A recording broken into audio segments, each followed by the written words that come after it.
Big board this Tuesday morning. Relatively solid housing numbers earlier. That's good enough for a gain of about 30 points for the Dow, but we're still shy of 14,500. Now to the debt. We are, what, $16 trillion in debt? It's going to be 17 trillion come September. President Obama says we're not facing an immediate debt crisis, and John Boehner and Paul Ryan, they agree with him. Well, what do you think? Debt crisis? Imminent?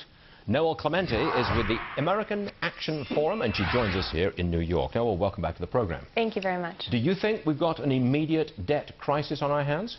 I think we have an immediate need to act. We can see a debt crisis coming in our future, and acting now is responsible. It'll make it much more easy to solve it over the long term, and it'll be less painful if we act now. What should we do?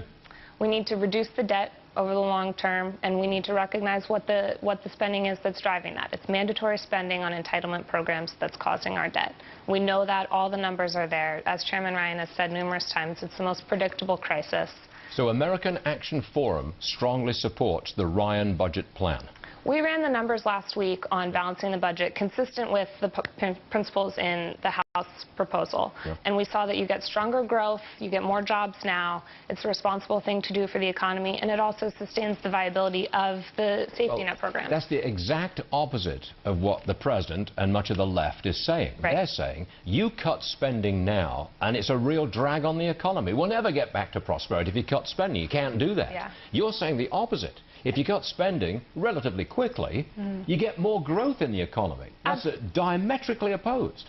There's all the research that shows when debt is lower, below 90% of GDP, you're going to grow more rapidly. Of course, you have to be smart about how you cut spending, recognize which spending is the problem. Sure. But you can't keep spending money you don't have and expect the economy to recover and grow. You just can't do that and keep piling it up. All right. What would be the first item for a big cut?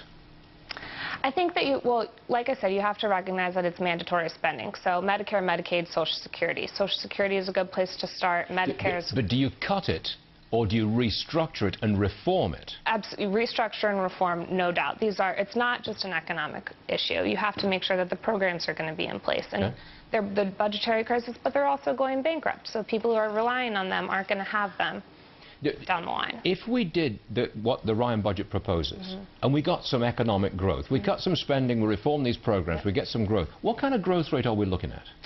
You know, we have to get out of this new normal. We have to get up above 3, I think.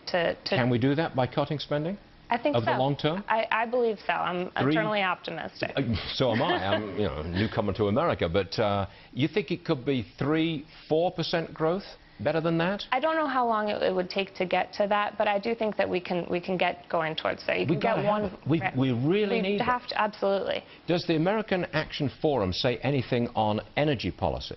Because we've had somebody on our program just yesterday. He used to run Shell Oil. He says, look, if we get out there and we go get the energy that is ours, underneath our territory, you could set off a boom. He mentioned 7% growth. Yeah. Does the American Action Forum say anything about that? We certainly look at the huge amount of regulations that have piled up on top of the energy industry over the past couple of years, and I think if you can alleviate a lot of that regulatory burden and let the private sector in energy grow and thrive, let us become more energy independent, you're certainly going to see growth. Big problem is, I agree with your entire philosophy, but it lost the last election. Or did it? I mean, what lost the last election? It's a good question, isn't it? No, yeah. Noelle Clemente, I hope you can come back and see us again soon. We appreciate you being here. Thank you very much.